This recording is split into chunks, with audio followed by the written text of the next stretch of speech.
Welcome to the lecture on globalization of the city. So, today we are going to talk about globalization and its influences in the way cities are being shaped, and we will talk about it in four major topics.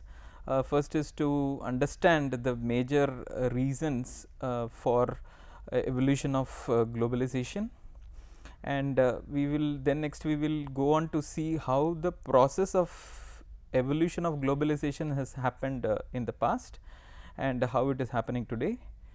Then the third, we will go into the study of what is the global cities are, what are the major characteristics, and then later we will go on to see what it happens in the sites, what happens in the global sites, what are the characteristics of it. Okay, so let's proceed to the session. City is a process in space and time. So it is a process where a whole lot of activities, whole lot of things keeps happening in space and time at any given time.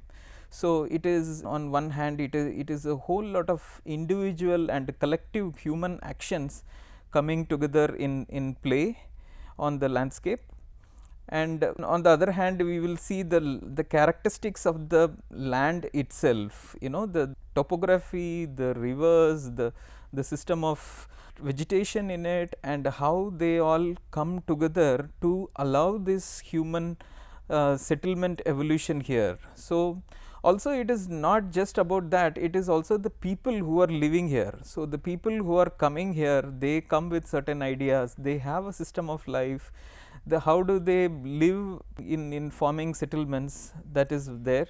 And then there is also the economic forces which decide these, how the settlements are shaped. The economic forces actually decide how much actually goes into, how much resources goes into building these cities. So it is also the system of all this coming together, and they form how the cities are formed. So at any time, even as we speak, these processes are playing together at any time, and how one tends to study it. So how we study through this is the challenge. So I would like to bring this focus today on globalization of Indian cities. Here the cities are going through a tremendous change, which is happening in today's context, which is changing the ways. Unprecedented change is happening in which the cities have been built.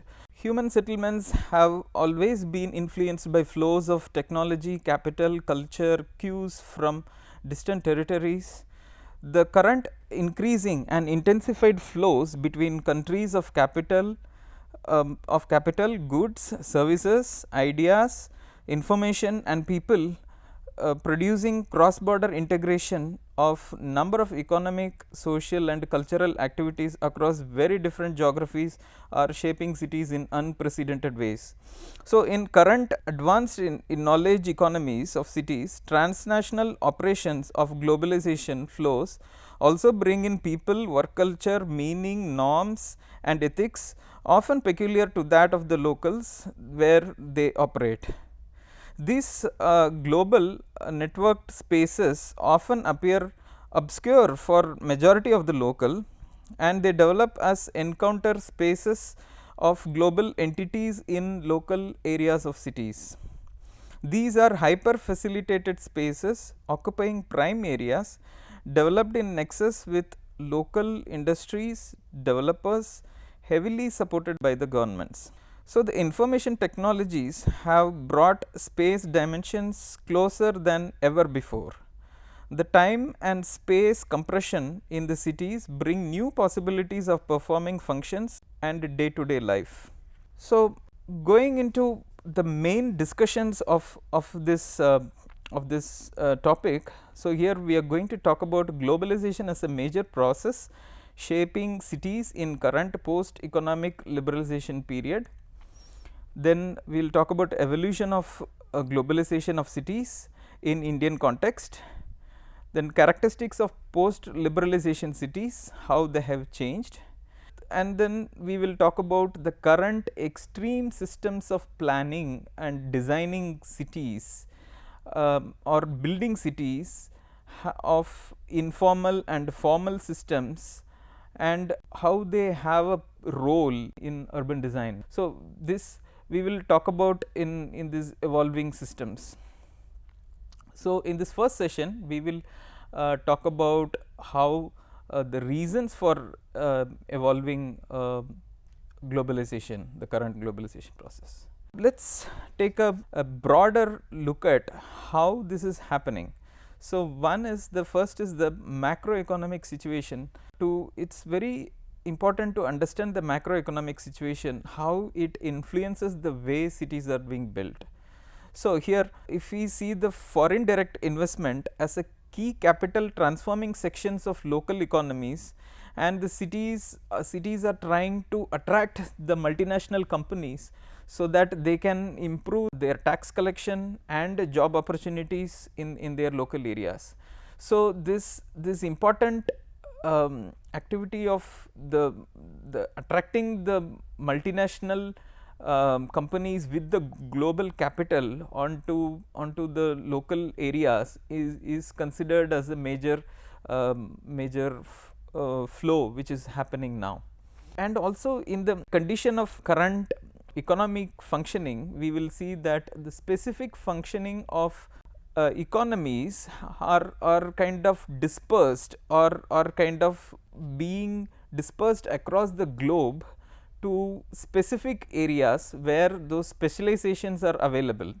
So, for example, if in earlier cars used to be produced only in a particular country or an area, is now changed into situation where various processes of car manufacturing are supported by producers from different parts of the world. So, the raw materials are collected from another country and they prepare steel somewhere, and the steel goes to another place, and then it gets processed and then it goes to another place, whereas the control of this entire process is done from a command center which is located in a global place, and it is this supported by information technology. This entire process are monitored and controlled.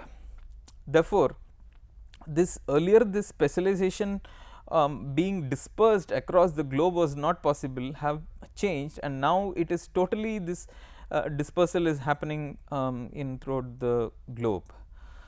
So, if we also and also within the city regions, this spatial dispersion is also happening. Earlier the production activities used to happen within the cities, now they have kind of moved out of the inner areas of the cities to the peripheries and the regions. It is important to see how the economy has evolved or changed. In the current scenario, Indian economy has transformed to be more run by a professional and high end value added services than by growth of kind of sweatshop kind of a manufacturing system of activities.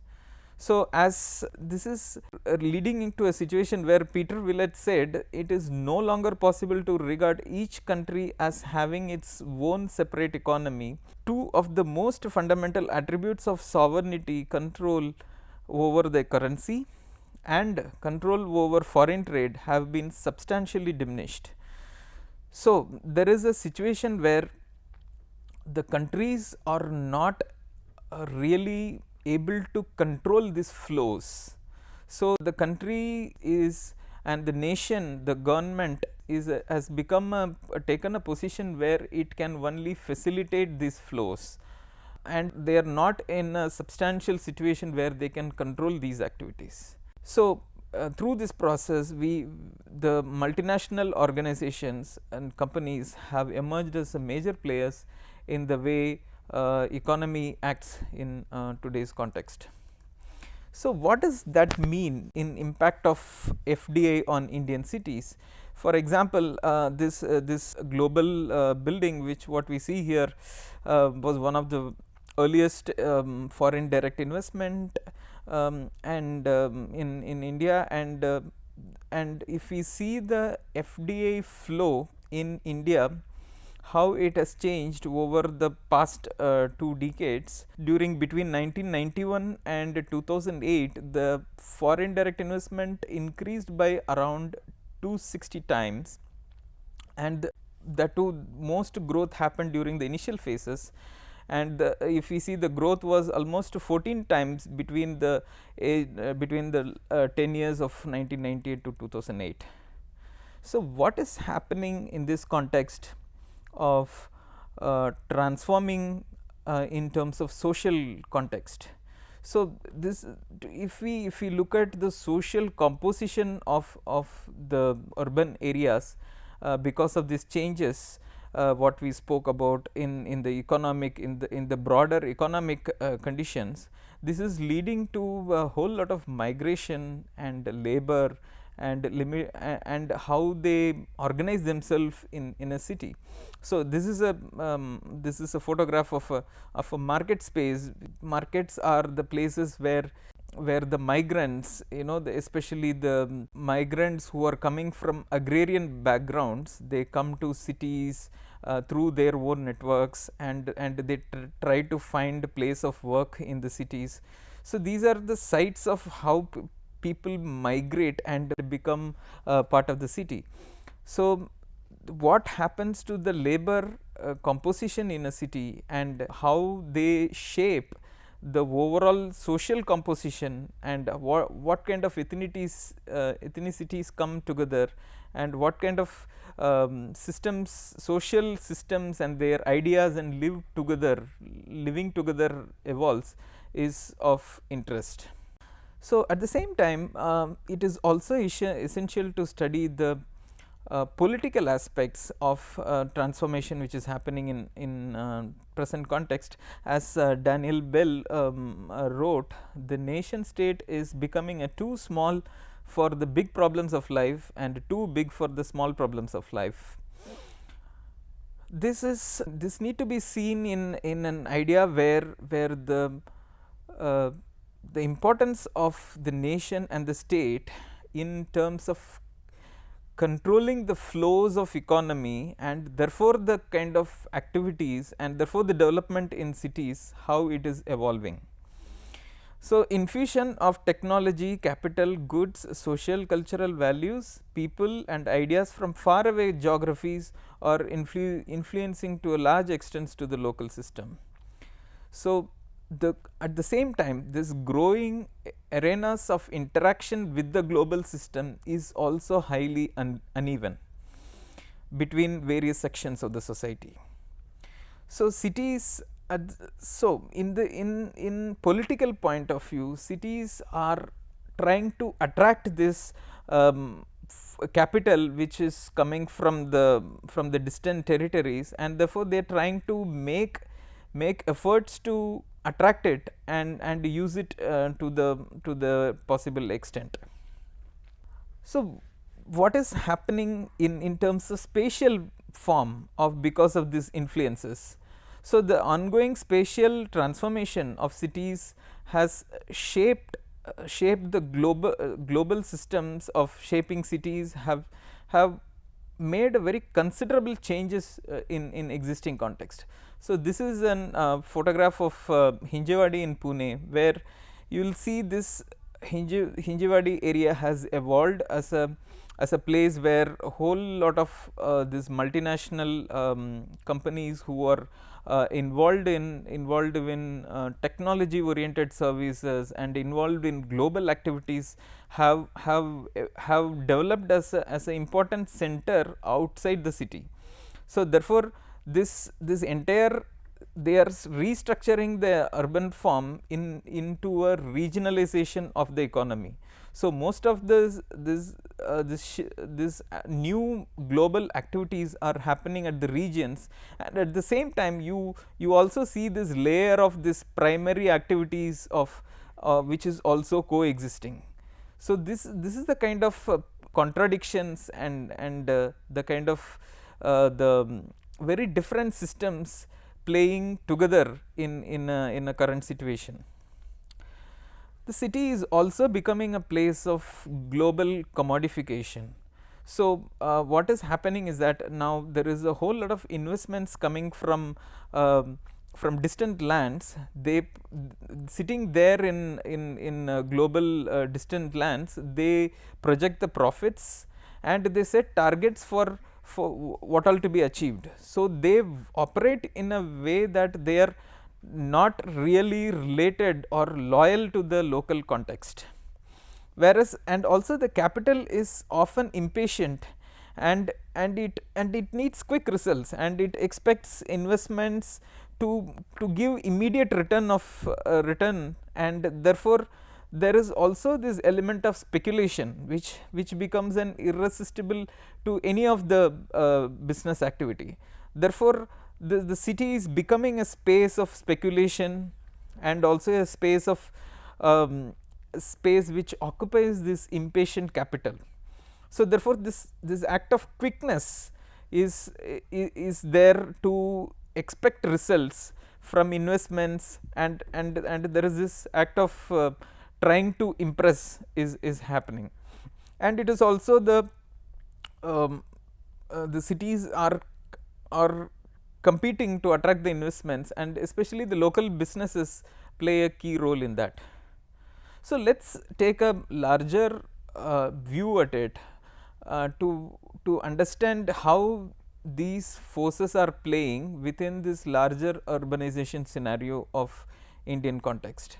So, in the current Indian context, if we see the way urbanization is happening, the bigger cities play a major role, and they are the spectacles of the change which is happening in current situation as we talk. And what are the major factors which are deciding it? If we see, just to give some idea of what is how these are happening, if we see the concentration of people and the flows, if we see the million plus cities accommodate around 42% of the total urban population in the country.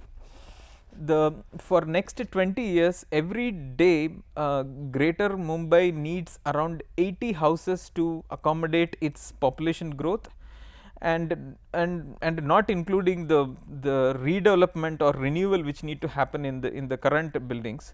And on the other hand, Bangalore needs around 130 houses every day. In terms of financial flows, Delhi's average income, if we see it, it grew at least 5 times in the last 14 years, and Gurgaon's property doubled every 4 years. And if we see the per capita income of people who average per capita income of people who live in Greater Mumbai and Delhi, and they would be around 3 times that of the national average. So, and if you come on another example of Bangalore has per capita incomes is 3 times that of the state average. So, these are also the factors which is attracting towards these bigger cities. And another factor is that 69% of the FDI is received in this top cities regions. So, let us see the resource flows. What is happening in terms of getting water, to Mumbai and Delhi gets around 2 times that of the class of the amount of water it consumes than the other class 1 towns, and around 3 times that of the class 2 towns, the smaller ones. And the average electricity consumption in these cities are at least 10 times that of the other in the last doubles in every 10 years in the top 10 cities. And also of course, the people in the bigger cities are also connected to the internet, and also they are connected. So, then all this happening in a high pace of change, and within the next 20 to 25 years, some of the estimates say that we need to have urban areas almost double to that of what we have today. So, that means almost the 60% of buildings which are going to stand by 2040, which are going to be there by 2040, are yet to be built. That means we are looking at the next 25 years, we are going to build so much of building activity and expansion, urban expansion, that this pace of change is going to be unprecedented. So at the same time, let's look at what is happening at how the cities are acting as a space for global companies. Alongside the spatial dispersion of economic, as Saskia Sesson said, alongside the spatial dispersion of economic activities and the increased digitizing of the sphere of consumption and entertainment, are growing spatial concentration of a wide range of highly specialized professional activities and control operations, as well as perhaps most unexpectedly a multiplication of low wage jobs and low profit economic sectors. So it is not just the high income and the concentration of activities, it is also the low wage jobs and the migration related to it. So this is what happens to the landscape, how this parachute dropped companies, they occupy prime spaces in cities, and they require the sudden eruptions to accommodate themselves. So let's have a look at how this happens in a whole system, how these global spaces locate themselves in a cities. So here it is very important to see how the one leads to each other. Okay. So if we see on one hand the international companies, they want to expand into local territories, they develop their headquarters and their financial centers in certain important business districts can be called as command centers. So they operate in the local areas through these command centers, and they attract whole lot of they provide some kind of high level jobs, and they attract whole lot of high end migration towards it. And then they also provide high end services. They require high end services like businesses, accountants, legal, banking, and then technology partners and others. So and they also conduct businesses with other local businesses, and they also do outsourced back end jobs, as we can see as in with other international locations. And they at the same time they also need services such as transport, catering, maintenance, and whole lot of other services. Therefore each of their activities in an urban setting, they require some kind of support, whether it is high end or low end or maybe with other businesses. So they make this entire system surrounding themselves, and they in turn also create a whole lot of informal jobs.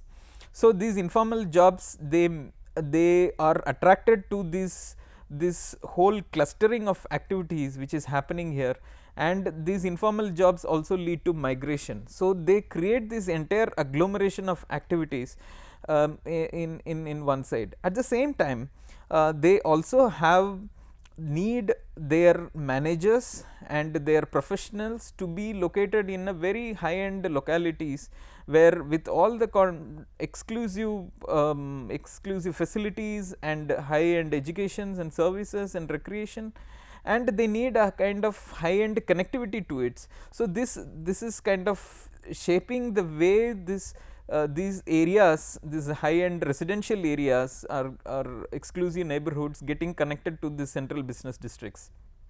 So they require high speed connections, and they irrespective of how the city organizes itself otherwise. And of course they also need a connection to the airports, because the most of the activities are connected through that. So this explains the overall system. Let's go into how they actually happen on ground. This is the an example of a global frontier space, how it gets located in conditions irrespective of what is happening in the local conditions, and they are kind of spaces which they themselves have a kind of create frontiers. So these are clear spaces where, as I said earlier, the state has less control, and these are also the places where these global flows are getting concentrated. So, these are places where this high facilities which are available to converse in the global connections supported by high speed information infrastructure, and they and irrespective of what is happening in the immediate surroundings. So, this is also they implant a visual construct. So, how this the spaces they shape themselves, these frontier spaces they shape themselves such that they create a certain homogeneity and so that it is relatable to the global cities elsewhere. So, this is relating to certain kind of homogenizing cities and making it familiar to their global counterparts. On the other side, these are also new anonymous mass produced landscapes of expansion with dry social meanings, dotted with desperate attention seeking expressions, ubiquitous imitations, and other and often inauthentic for the locals. So, at the same time, as we discussed, this whole lot of informal economy is also evolving. Nearly half of Indian economy GDP is generated from informal enterprises, and about 1,000,000 enterprises do not have a fixed premises of operation.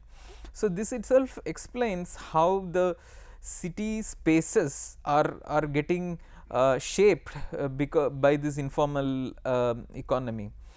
So, for example, in Mumbai, the nearly 4% of the people are involved in street hawking and activities who do not have a fixed premises, and these activities really change or the way the certain products are sold and consumed, and also they have the whole lot of dynamics of supporting the various sections who are not able to afford formal means.